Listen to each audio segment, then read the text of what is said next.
Hi hello నమస్తే welcome to NTV business. నేను మీ హారిక. చాలామందికి స్టాక్ మార్కెట్స్లో ఇన్వెస్ట్ చేయాలి అనిపిస్తుంది. బట్ ఎన్ని కంపెనీలు చూస్తాము, ఎన్ని స్టాక్స్ చూడాలి, ఎందులో ఇన్వెస్ట్ చేయాలని ఆలోచిస్తూ ఉంటారు. వాళ్ళ కోసం ఒక్క సింగిల్ స్టాక్ తోటి కూడా ₹1,00,00,000 సంపాదించవచ్చు అని ఒక స్ట్రాటజీ అయితే మనం ప్రీవియస్ వీడియోలో డిస్కస్ చేయడం జరిగింది. మరి ఆ వీడియో అంటే నిజంగా వన్ స్టాక్ తోటి కోటీశ్వర్లు అవ్వచ్చా అని చాలా కన్ఫ్యూజన్స్ ఉండే. అంటే బ్రోకరేజ్ గురించి, లేకపోతే ఏ స్టాక్ సెలెక్ట్ చేసుకోవాలా, వన్ స్టాక్ ఏంటి అనేది, ఇలాంటి అన్ని కన్ఫ్యూజన్స్ని క్లారిటీ ఇవ్వడానికి ప్రస్తుతం మనతో పాటు స్టాక్ మార్కెట్ ఎక్స్పర్ట్ రామచంద్రమూర్తి గారు ఉన్నారు. వారితో మాట్లాడేద్దాం. నమస్కారం అండి. ఎలా ఉన్నారు? నమస్తే అండి, బాగున్నా. సో మీరు ఏదైతే చెప్పినరో వన్ స్టాక్ తోటి కోట్లు సంపాదించవచ్చు అంటే మీరు ప్రీవియస్గా షేర్ చేశారు, ఇల్లు కూడా కట్టుకున్నారు ఎస్బీఐ తోటి అని. నిజంగా అది ఒక ఐ ఓపెనర్ అనిపించింది ఆ స్ట్రాటజీ ఏదైతే ఉందో. బట్ కన్ఫ్యూజన్ ఏమొచ్చింది, కొన్ని డౌట్స్ ఉండే అందులో. అందుకోసమే డీటెయిల్గా ఐ వాంటెడ్ టు నో ఇందులో. అవునండి. అండ్ ఫస్ట్ ఆఫ్ ఆల్ అందరికీ కూడా చాలా థ్యాంక్స్. చాలామంది దీనికి నాకు ఫోన్ చేశారు, అడిగారు, చాలా మంచి పాజిటివ్గా ఇచ్చారు. అలాగే కామెంట్స్ చేసిన వాళ్ళకి కూడా చాలా థ్యాంక్స్. ఎందుకంటే చాలా డెప్త్ ఉన్న టాపిక్ ఇది కాబట్టి చాలామంది కూడా ఏ రకంగా చేయొచ్చు, ఎలా చేయొచ్చు అనే కామెంట్స్ కూడా చేశారు. అవన్నీ కూడా ఇప్పుడు అందుకే వాటన్నిటికీ ఆన్సర్ చెప్తామని ఈ సెకండ్ వీడియో చేస్తున్నాం. సో ఫస్ట్లీ ఈ వన్ స్టాక్ తోటి ఏదైతే ఉందో, ఇప్పుడు మీరు అన్నారు ఒక స్టాక్ ఒక సెలెక్ట్ చేసుకొని ప్రాఫిట్ వచ్చినప్పుడు ఆ ప్రాఫిట్ అమౌంట్ తోటి మళ్ళీ ఒక్క స్టాక్ అన్నా కొనాలి, పర్ డే డైలీ ఒక్క బేసిస్ ఒక్క స్టాక్ అన్నా కొనాలి అన్నారు. బట్ అందులో ప్రాబ్లం ఏమొచ్చింది అంటే బ్రోకరేజ్ ఆర్ ట్యాక్సెస్ ఎట్లా మేనేజ్ చేయాలి అంటారు? ఈ ట్యాక్సెస్, బ్రోకరేజ్ అనేది ఇంట్రా డేలో ఏమవుతుందంటే కొంచెం బ్రోకర్స్ మాట్లాడుకొని ఇప్పుడు డిస్కౌంట్ బ్రోకరేజ్ కానీ లేకపోతే ట్రెడిషనల్ బ్రోకర్స్ అయినా తగ్గించుకోవచ్చు అండి. వాళ్ళతో మాట్లాడి బాగా డీప్గా వాళ్ళని అడిగితే వాళ్ళు 1 పైసాకి అలా తగ్గిస్తున్నారు. అలాగే కొన్ని ఏమంటే కొంచెం ఫ్రీగా కూడా ఇస్తున్నాయి. అలాగే ట్యాక్సెస్ అంటే తప్పించుకోలేము, ఛార్జెస్, ఎస్టీటీ, జిఎస్టీ అవన్నీ. బ్రోకరేజ్ వరకు అయితే బాగా తక్కువ బ్రోకరేజ్లో చేసుకోవచ్చు. అవన్నీ కలుపుకొని మనం టార్గెట్స్ పెట్టుకుంటాం. అందుకే నేను ఫ్రంట్ లైన్ అనేది, ఫ్రంట్ లైన్లో ఏమవుతుందంటే 1-2% ఎటు మూమెంట్ ఉంటుంది డైలీ. సో ఒక 1-2% డైలీ మూమెంట్ ఉంటుంది కాబట్టి మనకి ఒక అది పోను కూడా మనం సంపాదించుకోవచ్చు. సో అది ఫస్ట్ ట్యాక్సెస్. తర్వాత నేను చెప్పింది ఏంటంటే చాలామంది అనుకునేది ఏంటంటే ఇప్పుడు ఒక సపోజ్ ఐసిఐసిఐ బ్యాంకే ఉంది. సో ఎస్బీఐ, ఇప్పుడు మన ఐసిఐసిఐ బ్యాంక్ వద్దాం, నిన్న లాస్ట్ ఎపిసోడ్ ఎస్బీఐ మాట్లాడాం. ఐసిఐసిఐ బ్యాంక్ ఉంది. ఇప్పుడు నేను ఇప్పుడు 1200 ప్రెజెంట్ ఉంది. నేను ఒక 300 షేర్స్ కొన్నా, అంటే 3,60,000 పెట్టుకున్నాను. ఇప్పుడు నేనేం చెప్పేది ఏంటంటే ఇంకా మళ్ళీ డౌన్ అయితే ఇంకా డబ్బులు పెట్టద్దు, ఇంకా డబ్బులు పెట్టే పనే లేదు. ఓన్లీ 3 lakh వరకే మీరు 2 lakhs 3 lakhs ఏదైతే ఇనిషియల్ అమౌంట్ పెడతారో అదే పెట్టుబడి. అంటే ఇప్పుడు ఈ 300 షేర్స్ అయితే పెట్టినామో 3,60,000 అవుతుంది. సపోజ్ ఈరోజు 1,200 కాస్త 1,250 అయింది అనుకోండి. రేపు ఆ 50 రూపీస్ తోటి వచ్చిన ప్రాఫిట్ షేర్స్ ఏవైతే ఉంటాయో, అంటే 50 into 300 15,000 ప్రాఫిట్ వచ్చినట్టు, ఆ 15,000 తోటి మళ్ళీ ఇన్వెస్ట్ చేయాలా? ఇది కాదు. ఓకే, నేను చెప్పింది ఏంటంటే మనకి ఇవాళ ఇప్పుడు ఇదే ఐసిఐసిఐ బ్యాంక్ ఉందండి. 3 years బ్యాక్ చూసుకుంటే అది 400 రూపీస్, 350 ఆ రేంజ్లో ఉంది. ఇవాళ 3 times పెరిగింది. ఇప్పుడు ఇది నెక్స్ట్ 3 years తీసుకుంటే, 3 years అనుకోండి, లేదా 3 to 5 years అనుకోండి, 3,000కి వెళ్తుంది.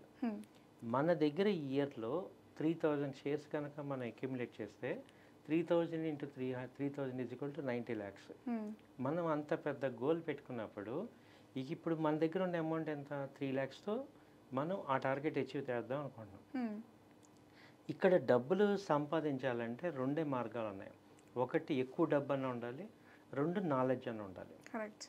ఇప్పుడు నేనేమన్నంటే మనందరి దగ్గర డబ్బులు లేవు కాబట్టి ఇప్పుడు డబ్బులు పెట్టినా రేపొద్దున అది తగ్గితే ఏంటి, పెరిగితే ఏంటి, ఇవన్నీ మనకి ఉన్నాయి కాబట్టి మనం ఏదైతే పెడుతున్నామో ఇదే మన అమౌంట్. ఒకవేళ కంపెనీ లాస్ అయిపోయి నాశనం అయిపోయినా మనకి పోయేది 3 లక్షలే. ఓకే. ఇప్పుడు ఏదైతే పెడుతున్నాను నేను, మన కంపెనీ మొత్తం లాస్ అయిపోయినా, ఇప్పుడు చాలామంది కామెంట్ చేస్తారు లాస్ అయిపోతే ఏంటి, మనం అన్నీ చూసాం, జెట్ ఎయిర్వేస్ చూసాం, మేము కళ్ళ ముందు ఎస్ బ్యాంక్ చూసాం, డిహెచ్ఎఫ్ఎల్ చూసాం, ఇవన్నీ చూసాం మేము. అందుకే నేను ఏమంటున్నానంటే ఇంకా పెట్టేది ఏం లేదు, ఇదే అమౌంట్. సో ఈ అమౌంట్ ఓకే 3 లక్షలు మనకి అఫోర్డబుల్ అమౌంట్. అందుకే నేను కంపెనీ సెలెక్ట్ చేసేటప్పుడే 100 సార్లు ఆలోచించమంటున్నాను, ఈ టాప్ కంపెనీసే ఉండాలని. అంటే అట్లీస్ట్ 20 years ఇప్పటి వరకు ఉన్న కంపెనీ సెలెక్ట్ చేయండి. లాస్ట్ 20 years ఉన్నదే నెక్స్ట్ 20 years అది తట్టుకుంటుంది. ఓకే. లాస్ట్ 20 ఇయర్స్ నుంచి కరెక్ట్‌గా సర్వైవ్ అయ్యి గ్రోత్ ఫ్యాక్టర్‌లో గ్రోత్ ఉన్నది. ఎందుకంటే లాస్ట్ 20 ఇయర్స్‌లోనే చాలా ప్రాబ్లమ్స్ అన్నీ వచ్చాయి. సబ్‌ప్రైమ్ ఎఫెక్ట్ అని అన్ని రకాలు వచ్చాయి. అవి తట్టుకుందంటే నెక్స్ట్ 20 ఇయర్స్ ఉంటుంది. సో అందుకని మనం సెలెక్ట్ చేయాల్సిన కంపెనీని చాలా జాగ్రత్తగా మనం టాప్ 50 కంపెనీస్ ఇంకా టాప్ 30 కంపెనీస్లోనే సెలెక్ట్ చేసుకోండి. అయితే ఆ కంపెనీకి కంపల్సరీగా ఫ్యూచర్ అండ్ ఆప్షన్ ఉండాలి. చైన్ ఫీచర్స్ ఆప్షన్స్ ఉండాలన్నమాట. ఇప్పుడు సపోజ్ అలాంటి కంపెనీ నేను ఐసిఐసిఐ తీసుకున్నా. ఇప్పుడు నేను 300 షేర్లే కొన్నా. ఇప్పుడు నేను ఏమంటున్నానంటే ఇవాళ దీన్ని చార్ట్స్ ఇప్పుడు నాకు డబ్బు లేదు. సో నేను నాలెడ్జ్ తెచ్చుకోవాలి. సో మీరు ఏం చేయాలంటే టెక్నికల్గా చాలా స్ట్రాంగ్ అయిపోవాలి. దీని రెసిస్టెన్స్ ఎక్కడ, సపోర్ట్ ఎక్కడ. ఇప్పుడు దీనిలో 2 రకాలుగా మనం యాక్టివ్ చేయొచ్చు. ఒకటి ఇంట్రాడే. ఇప్పుడు ఇంట్రాడేలో ఏంటి ఒక 20-30 పాయింట్స్ మూవ్మెంట్ ఉంటుంది. సో ఇప్పుడు నేనేం చేస్తాను, ఫస్ట్ మీరు ఎక్స్పీరియన్స్ వచ్చేదాకా ఒక 20 షేర్స్ 30 షేర్స్ ఫస్ట్ ట్రై చేయండి. 20 షేర్స్ నేను అమ్మేశాను. సపోజ్ ఒక 20 పాయింట్లు పెరిగింది, ఒక 30 షేర్లు అమ్మేశాను. ఆ 30 షేర్లకి నేను ఇంకో 20 పాయింట్స్ స్టాప్ లాస్ పెట్టుకోవాలి. అది కిందకు వస్తే మళ్ళీ ఒక 20 పాయింట్స్ వస్తే బై చేసుకుంటాను. Okay. End of the day ఈ ఎంట్రాడే క్లోజ్ అయ్యే లోపు మళ్ళీ నా షేర్ నాకు రావాలి. లాస్ అయితే ఒక 1000 రూపాయలు లాస్ అవుతుంది. ప్రాఫిట్ వస్తే ఒక షేర్ కొను. లాస్ వస్తే 1000 రూపాయలు లాస్ బుక్ చేసే. ఓకేనా? ఇక ఇప్పుడు మళ్ళీ నేను రేపొద్దున క్యారీ చేస్తాను. రేపొద్దున అది పెరగచ్చు, తగ్గచ్చు. అయితే ఇప్పుడు మీరు ఏం చేయాలంటే టెక్నికల్గా మీరు స్ట్రాంగ్ అయ్యి మీరు అట్లీస్ట్ 70% సక్సెస్ రేట్ తెచ్చుకోవాలి ఎవ్రీడే. ఏదైతే ఇప్పుడు ఇట్లా టెక్నికల్గా ఒకే కంపెనీ చూస్తాం కాబట్టి వాటి రెసిస్టెన్స్ ఏంటి, సపోర్ట్స్ ఏంటి మనం క్లారిటీగా ఉంటాం కాబట్టి ఎండ్ ఆఫ్ ద డే నాకు లాస్ అయినా ఒక 20,000 నేను బఫర్ అమౌంట్ పెట్టుకుంటాను. ఎందుకంటే మనం 3,000 షేర్స్ అక్యుములేట్ చేయాలి కాబట్టి ఇప్పుడు రేటు కానీ వాళ్ళ 1000 రూపాయలు లాస్ వచ్చిందా ప్రాఫిట్ వచ్చిందా కానీ సంబంధం లేదు. ప్రాఫిట్ వస్తే ఒక షేర్ కొనుక్కోవాలి. అంటే ఆ వచ్చిన ప్రాఫిట్లో ఎన్ని షేర్లు వస్తే అన్ని కొనుక్కోవాలి. అలాగే లాస్ వస్తే బుక్ చేసేయండి. ఇప్పుడు మీరు ఎలా తయారవ్వాలంటే ఒక 10 ట్రేడ్ చేస్తే మీరు 7 ట్రేడ్ సక్సెస్ అయ్యేటట్టు ఉండాలి. అలా మిమ్మల్ని మీరు డెవలప్ చేసుకోండి. ఫస్ట్ ఆ ఇంట్రాడేలో అంత క్వాలిటీగా అంటే లైక్ అంత టెక్నికల్గా తెలుసుకోవాలి. దానికోసం 20 షేర్లు చేయండి. ఫస్ట్ 20 షేర్లు ఒక 3 నెలలు 20 షేర్స్ 30 షేర్స్తో ట్రై చేయండి. ఒక 3 నెలలు అయ్యేపాటికి అది ఫండమెంటల్గా టెక్నికల్గా నేర్చుకోండి. ఆ స్ట్రాటజీస్ ఎక్కడన్నా మీరు నేర్చుకుంటే మీరు స్ట్రాంగ్ అయిపోతారు. ఆ నేర్చుకున్న దానికి ప్రాక్టీస్ చేయండి. అంటే నేను చెప్పేది ఏంటంటే ఈ 3 లక్షలు కోటి రూపాయలు అవుద్దా అంటే మన యొక్క వర్క్ వల్ల అవుతుంది. మనం టెక్నికల్గా అంత స్ట్రాంగ్ అయినప్పుడు ఇంట్రాడేలో అన్ని ట్రేడ్స్ తీసుకొని ఇప్పుడు దీనికి ఎగ్జాంపుల్ ఇంత పాసిబిలిటీ ఉందామని మళ్ళీ నన్ను కామెంట్ చేయొచ్చు. నేను చెప్పేది ఏంటంటే ఒక బీటెక్ చదివిన అతను ఇన్వెస్ట్ చేసే చదువు మీద 10 లక్షలు ఇన్వెస్ట్ చేసి ఆయన జాబ్లో ఎంత చూస్తాడు 50,000 అలా చేస్తారు. ఒక 5 ఏళ్ళ పాటికి ఆయన ఎంత సంపాదిస్తారు? 25 లక్షలు సంపాదిస్తున్నాం కదా. ఇప్పుడు మనం చదువుకొనే మనం ఒక స్టేజ్కి వస్తున్నాం. అంటే మనం ఏమీ లేని స్థాయి నుంచి ఇప్పుడు వాళ్ళ 1,00,000 రూపాయల స్థాయికి వచ్చామంటే అక్కడ మనం బీటెక్లో మన స్కిల్స్ పెంచుకున్నాం. అంటే మన చదువు ద్వారా మన యొక్క స్కిల్స్ పెంచుకున్నాం. ఇక్కడ కూడా అదే చేయమంటున్నా. ఇది కన్సిస్టెంట్గా రెగ్యులర్గా అయ్యే వర్క్. సో మీరు ఆ టెక్నికల్స్ ఇంప్రూవ్ చేసుకొని మీరు ఆ మాస్టర్ అయిపోవాలి మనం. సో ఇప్పుడు మీరు అన్నారు కదా ఎవ్రీడే ట్రేడ్స్ తీసుకోవాలి. ఇప్పుడు సపోజ్ 10 ట్రేడ్స్ తీసుకున్నాం అనుకో, అందులో 7 to 8% అంటే 7 to 8 ట్రేడ్స్ పక్కా ప్రాఫిట్ అవ్వాలి అని. ఒకవేళ కంటిన్యూస్గా ఒక 3-4 డేస్ వరకు లాసెసే వచ్చినాయి, ఎక్కువ లాసెసే వచ్చినాయి అనుకోండి, సేమ్ అదే ఒక సింగిల్ స్టాక్ మీదనే చేస్తున్నాం అనుకోండి, అప్పుడు ఎలా?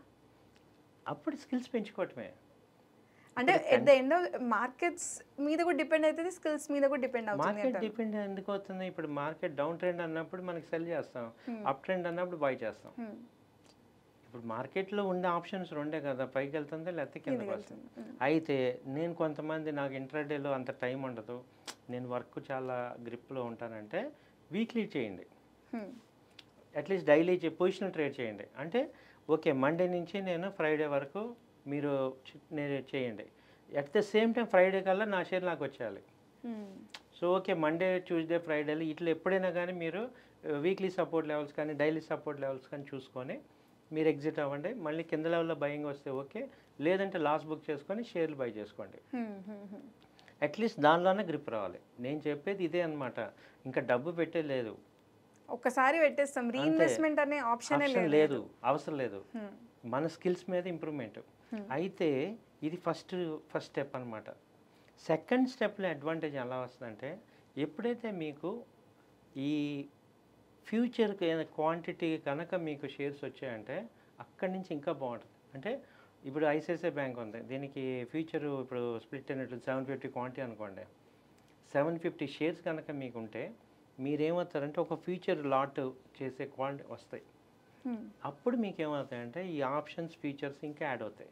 ఇప్పుడు ఆప్షన్స్ ఫీచర్స్ బాగా గుర్తుపెట్టుకోండి, ఎవరికి లాస్ అంటే నేకడ్గా చేసే వాళ్ళకే లాసు. ఆల్రెడీ ఇన్వెస్ట్మెంట్ ఉండి ఈక్విటీ స్టాక్ ఉన్న వాళ్ళకి ఇప్పుడు ఏం చేయాలి, ఇప్పుడు 1200 ఇప్పుడు ఉంది, ఇవాళ మంత్ స్టార్ట్ అవుతుంది, 1300 కాల్ ఆప్షన్ అమ్మేయండి, ఇటైతే 1100 కాల్ ఆప్షన్ పుట్ ఆప్షన్ అమ్మేయండి. అప్పుడు ఏమవుతుందంటే ఇది రేంజ్లోనే ఉంటుంది కాబట్టి ఒకవేళ అదెటు రానప్పుడు మనకి ఆ అమౌంట్ కూడా ఫ్రీ అవుతాయి. సో ఆ అమౌంట్ మనకు బెనిఫిట్ అవుతాయి. కరెక్ట్. ఇప్పుడు మొన్న ఎలక్షన్ టైంలో ఇదే ఐసిఐసిఐ బ్యాంక్ మనం చేస్తే ఏమైందంటే, సపోజ్ మీకు ఐసిఐసిఐ కాదు, నేను ఎస్బీఐ యాక్చువల్ చేశాను. మొన్న ఎలక్షన్ టైంలో ఏమైంది, 900 దాకా వెళ్ళింది. అక్కడ ఏం చేశాను, నాకు ఫ్యూచర్ ఈక్విటీ ఉంది, హెడ్జింగ్ కోసం ఫ్యూచర్ సెల్ చేశాను. అది మళ్ళీ ఏమైంది 800కి ఫాల్ అయింది. సో 800 దగ్గర ఆ ఫ్యూచర్ సెల్ చేసిన దాన్ని బై చేసుకున్నాం, 75,000 ప్రాఫిట్ వచ్చింది. 75,000కి ఎన్ని షేర్లు వస్తాయి చూడండి, మళ్ళీ ఇప్పుడు 85 వచ్చేసింది. సో ఎప్పుడైతే మీకు ఈ ఫ్యూచర్ ఆప్షన్స్ కూడా యాడ్ అవుతుందో ఇక మీకు అప్పటి నుంచి మీకు ఫోర్త్ గేర్లో వెళ్ళిపోద్ది కారు. ఇప్పుడు నేను చెప్పేది ఫస్ట్ గేర్ 20 షేర్లు 30 షేర్లు మీరు స్టార్ట్ చేయండి. సెకండ్ గేర్లో ఏమవుతారంటే మీరు అసలు ఒక 100 షేర్లు అమ్మటం కొనటం అలవాటు అవుతాయి. థర్డ్ గేర్కి వచ్చేపాటికి మీకు ఈ యొక్క ఫ్యూచర్స్కి ఈక్విటీ కనుక మీకు ఫ్యూచర్ లాట్ హోల్డ్ చేసే కెపాసిటీ వచ్చిందంటే అక్కడి నుంచి మీకు చాలా మార్పులు వస్తాయి. అందుకే ఈ లోపు ఏంటంటే టెక్నికల్గా మీరు చాలా స్ట్రాంగ్గా ఒకటే కంపెనీ కాబట్టి దాని మీద కూర్చోవాలి. సో మీరు అందరూ అడిగే డౌట్లు, ఇంక నేను డబ్బులు ఎట్టి పెట్టట్లేదు కదా, ఇంకా డబ్బులు కంపెనీ జీరో అయిపోయింది, ఓకే నా 3 లక్షలు పోయింది అంతే మీకు పోయేది. ఏదైతే మీకు ఇట్లా బారో చేసుకోకుండా కాకుండా మీ దగ్గర ఏదైతే మనీ ఏదైతే ఉందో ఇంత పోతే పోని, బట్ ఒక ప్రయత్నం, ఇది ఒక బిజినెస్ అనుకోవాలి. ఫస్ట్లీ ఏమన్నా అనుకోవాలి బిజినెస్. దీనిలో మీరు ఇన్వెస్ట్మెంట్ ఏంటంటే మీ నాలెడ్జ్, ఈ నాలెడ్జ్ మీరు పెంచుకోండి. బోల్డ్ మంది ఇన్స్టిట్యూట్స్ ఉన్నాయి, నేర్చుకోండి ఒకసారి. ఆ టెక్నికల్స్ ఆప్షన్స్ ఎలా చేసుకోవాలి, ఫీచర్స్ ఎలా చేసుకోవాలి, ఏ సపోర్ట్ లెవెల్స్ ఎలా చూడాలి, రెసిస్టెన్స్ లెవెల్ చూడాలి. ఇది ఒక 1-2 మంత్స్లో మనం వర్క్ చేసుకుంటే మీరు ఇనిషియల్గా ఒక 20-30 షేర్లు ఫస్ట్ గేరు, ఆ తర్వాత రియల్గా ఒక 100 షేర్స్ మీరు ట్రేడ్ చేయడం అలవాటు అవుతుంది. ఇప్పుడు మీరు చేస్తే ఇంట్రాడే అవకాశం ఉంది, నేను చేయగలంటే ఇంట్రాడే చేయండి, లేదు స్వింగ్ ట్రేడ్ చేయండి. ఒక వీక్లో మీరు మంచి రేట్ చూసుకొని అమ్మటం, కింద రేట్లో బై చేయటం. మీరు అన్నట్టు ఫస్ట్ మీ రేట్ కన్నా డౌన్ ఉంది, సపోజ్ డౌన్ ఉంది, ఓకే ఇప్పుడు మార్జిన్ తీసుకోండి మీరు. అంతే, మనకి మార్జిన్ 1 వీక్ ఇస్తారు కదా, సో మనం అదేమీ ఎక్స్ట్రా అమౌంట్ కట్టినాకల్లా మార్జిన్ తీసుకోండి, స్టాప్ లాస్ పెట్టుకోండి. ఏదైనా స్టాప్ లాస్ పెట్టుకోండి, పోయినా మీకు వచ్చిన ఒక 4-5 వేలు ప్లస్ ఆర్ మైనస్లో తీసుకోవచ్చు. ఇక ఆ 4,000కి మనం ఒక బఫర్గా ఒక 20-30 వేలు ఎక్స్ట్రా పెట్టుకుంటాం. సో ఆ రిస్క్ మేనేజ్మెంట్ చేసుకోండి. ఇలా చేసుకోవటం వల్లే మీకు అది అవుతుంది. నేను మీకు 2 కంపెనీలు కూడా చెప్తాను, మీరు కావాలి చార్ట్స్లో కూడా చూడండి. ఏసీసీ 2600 నుంచి మొన్న 2300కి వచ్చింది, లాట్ 300. మేము ఈక్విటీ ఉంచుకొని ఫ్యూచర్ సెల్ చేసాం. ఓకే, 300 లాట్ 200 పాయింట్స్లో బుక్ చేసాం, అంటే 60,000. ఎప్పుడైతే మనం ఈక్విటీని ఫ్యూచర్ క్వాంటిటీ వరకు హ్యాండిల్ చేయగలమో వచ్చిందో అప్పుడు మీకు ఆటోమేటిక్గా ఇవన్నీ వర్తించవు. మీరు ఎన్ఎస్సీ వాళ్ళు చెప్తారు చూడండి, డెరివేటివ్స్ రిస్క్ అని, అది ఎవరికి, ఇక్కడ ఈక్విటీ లేని వాళ్ళకే.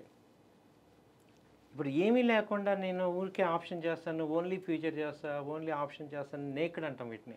ఈ నేకడ్ ఆప్షన్స్ ఫ్యూచర్ చేసే వాళ్ళందరూ లూజర్స్. అంటే టెక్నికల్గా స్ట్రాంగ్ లేకపోతే అదే ఏదైతే అన్స్కిల్డ్ వర్క్ ఎప్పుడైనా డిఫరెంట్గా ఉంటుంది. నేను చెప్పేది అలా కాదు.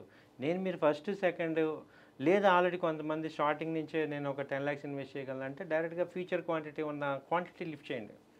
లిఫ్ట్ చేస్తే మీకు ఏమవుతుందంటే అటు ఆప్షన్స్ మనం సెల్లింగ్ చేసుకోవచ్చు, లేదు సపోర్ట్ లెవెల్లో ఉంది ట్రై చేసుకో, కాల్ ఆప్షన్ బై చేసుకోవచ్చు మార్కెట్స్. ఇలా మీరు 4-5 రకాలుగా అన్ని రకాలుగా ఎట్లా సెకండ్ థర్డ్ గేర్లో మీకు మంచిగా వస్తాయి. సో ఈ లోపు అందుకంటే 4-5 కంపెనీలు కాకుండా ఒకటే మన స్ట్రాంగ్ కంపెనీ పట్టుకోవటం వల్ల మీరు ఈవెన్ మేము last time Yes Bank follow అయినప్పుడు కూడా ఫ్యూచర్ సెల్ చేసాం. ఓకే, ఫ్యూచర్ సెల్ చేయడం వల్ల ఎడ్జింగ్ అయింది, ఇక చివరికి క్లోజ్ చేసుకుని వచ్చాం. అలా ఇలాంటి ఫ్రంట్ లైన్ స్టాక్ అడ్వాంటేజ్ ఉంది. ఇప్పుడు మామూలుగా మిడ్ క్యాప్ స్మాల్ క్యాప్ ఈ ఫ్యూచర్స్ లేని స్టాక్ వేటికి పనికిరాదు. నేను చెప్పే పాయింట్. అదే ఏదైనా లార్జ్ క్యాప్ కంపెనీస్ మంచి అండర్ 20 years నుంచి ఒక మంచి పోర్ట్ఫోలియో ఉన్న కంపెనీస్ ఇంకా మంచి టెక్నికల్ స్కిల్స్గా ఫౌండేషన్ మనకు తెలిసి ఉండాలి ఆ కంపెనీస్. ఇప్పుడు చెప్పండి అది కరెక్టా కాదా? ఆబ్వియస్లీ అంటే కరెక్ట్ టెక్నికల్ స్కిల్స్ని యూజ్ చేసుకొని ఆప్షన్స్ని, ట్రేడింగ్ని, ఫ్యూచర్స్ని, ఇంట్రాడేని కరెక్ట్గా యూటిలైజ్ చేసుకొని ఒక స్ట్రాటజీ తోటి మనం ఒక బిజినెస్ అనుకొని స్టార్ట్ చేస్తే మాత్రం చేయలేమా? ఇప్పుడు మనం నేర్చుకోలేము. మనం ఇప్పుడు వాళ్ళంతా యంగ్స్టర్స్ అందరం కూడా బీటెక్ చదివేసి ఎంబీఏలు చదివి ఇంత మనం క్వాలిటీ ఉన్నప్పుడు ఇది నేర్చుకోలేని విద్య కాదుగా. సో ఈ పాయింట్లో మనం పర్ఫెక్షన్ అవ్వలేమా? కరెక్ట్. చెప్పండి సార్ మీరు. సార్ మళ్ళీ ఇప్పుడున్న అంటే మీరు అన్నారు కదా 20 years నుంచి రన్ అవుతున్న కంపెనీస్ బెస్ట్ కంపెనీస్ అని, మీరు ఏమన్నా మీ సైడ్ నుంచి మీకు ఇప్పటివరకు చూసారు కాబట్టి 10 years ఎక్స్పీరియన్స్ ఉంది కాబట్టి మీకు తెలిసిన కంపెనీస్ ఏమైనా చెప్తారా? ఇవి ఇప్పుడు అంటే నేను తెలిసిన కంపెనీలు కొంచెం మనం ఈజీగా ఎఫర్ట్ అయ్యే కంపెనీలు తీసుకుంటే మనం ఇది ఐసిఐసిఐ తీసుకోవచ్చు, యాక్సిస్ బ్యాంక్ ఉంది, అలాగే ఎస్బీఐ ఉంది, ఆ తర్వాత ఆటోమొబైల్స్లో టాటా మోటార్స్ ఉన్నాయి, ఆ తర్వాత ఇక్కడ M&M ఉంది. M&M అయితే లాస్ట్ ఇయర్ 1400 ఇవాళ 2300 2400కి వచ్చింది. తర్వాత టీవీఎస్ మోటార్ ఉంది. ఆ తర్వాత ఐటీ కంపెనీస్లో తీసుకుంటే హెచ్సిఎల్ టెక్ మహీంద్రా, ఇప్పుడు ఇన్ఫోసిస్ కూడా స్ప్లిట్ అయింది కాబట్టి 1500 అలా ఉంది. టీసీఎస్ 3000 అంటే కొనలేము, కానీ వీటిలో అంటే ఏదైనా 1500 2000 ఆ రేంజ్లో 1000 నుంచి ఉన్న వాటిలో బాగున్నాయి. సో అలాగే ఇంకా వీటిలో చూసుకుంటే గ్రాసిమ్ ఒకటి ఉంది, హిందుస్థాన్ యూనిలివర్ ఒకటి ఉంది. సో ఇవన్నీ టాటా స్టీల్ 100 years కంపెనీలు. టాటా స్టీల్ ఎప్పటి నుంచో ఉన్న కంపెనీస్ కాబట్టి ఇవి మనకి ఇప్పుడు టాటా స్టీల్ అలాంటివి ఏంటంటే బాగా స్ప్లిట్ అయ్యాయి కాబట్టి లాట్ సైజ్ బాగా ఎక్కువ ఉంటాయి కాబట్టి కొంచెం అది టెన్షన్. 100-200 కంపెనీ కాదు, మినిమం 500 అబోవ్ ఉండాలి. అదే అప్పుడు ఏమవుతుందంటే కొంచెం ఫ్రీ మూవ్మెంట్ ఉంటుంది, ఎక్కువ రిస్క్ ఫ్యాక్టర్స్ బీటా ఉంటుంది. మనకి ఇంట్రాడేలో మూవ్మెంట్ రావాలి, అలాంటివి మీరు ప్లాన్ చేసుకోవచ్చు. ఓకే. సో ఏదైతే ఈ స్కిల్స్ ఫస్ట్ నేర్చుకోవాలి, బిఫోర్ దట్ ఫౌండేషన్ స్ట్రాంగ్ ఉండాలి ఆ కంపెనీస్కి, అండ్ మనం ఆ స్కిల్గా చేస్తే మాత్రం వీ కెన్ అచీవ్ ఇట్ అంటారు. అవునండి. ఇది సార్ మీరు కామెంట్స్ అన్నీ రాశారు, నేను కూడా బాగా చదువుకున్నాకే ఇది నేను అనుకున్నది ఇది, అందుకే రెండో వీడియో చేస్తే మీకు ఒక క్లారిటీ వస్తుంది క్లియర్గానే. ఇప్పుడు ఇది ప్రాక్టికల్గా ఉందా లేదా అనేది మీరు మళ్ళీ ఆలోచించి చెప్పండి. మీకు ఇంకా ఏమైనా డౌట్స్ ఉంటే కూడా you can comment down, me doubts అన్నీ కూడా క్లారిఫై చేస్తాము. చేస్తాం. థ్యాంక్ యూ అండి. థ్యాంక్ యూ అండి.